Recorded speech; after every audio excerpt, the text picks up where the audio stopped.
Ladies and gentlemen, Adam Driver.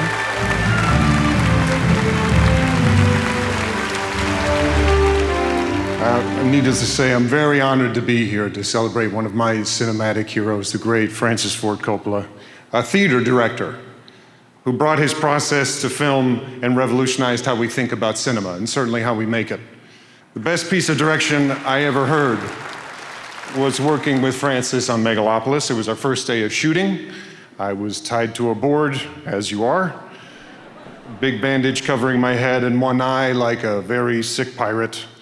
And we had been shooting for a few hours and we hit a technical roadblock and shooting came to a halt. And in the middle of trying to solve this problem, Francis said to the room, "We're not being brave enough." And I thought, that's a great piece of direction. Not only for this film, but on all films moving forward. And he's 86, which is to say that at this point of his life, to be making a film that wasn't a cynical, dystopic view of the future, but one whose main theme was that humanity was a genius and should be celebrated. I still don't agree with that theory based on the people that I know. But it was hard not to be inspired that he did. But knowing Francis as I know him now, being brave is not such a surprising note if you consider the source. Running a studio that wound up bankrupting him, hiring Marlon Brando, defending Al Pacino, breaking all 4 of his Oscars by throwing him out a window. I don't know if that's necessarily brave, but it's certainly passionate. Moving to the jungle and starting a hotel and spending $120 million on a piece of art and not letting the money dictate the content of the film. And believe me, I was there. There was no talk about how we could make this more commercial.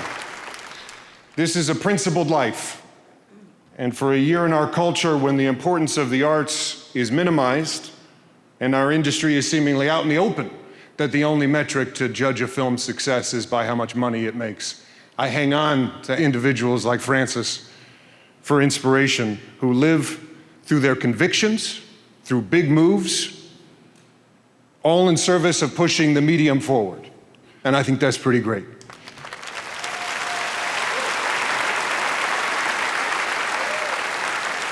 So I know you have complicated feelings about award, Francis, but to echo what everyone else has been saying, you more than deserve this moment. Congratulations on all you've achieved, and I'm honored to be here to celebrate you, your generosity, and your bravery. Thank you.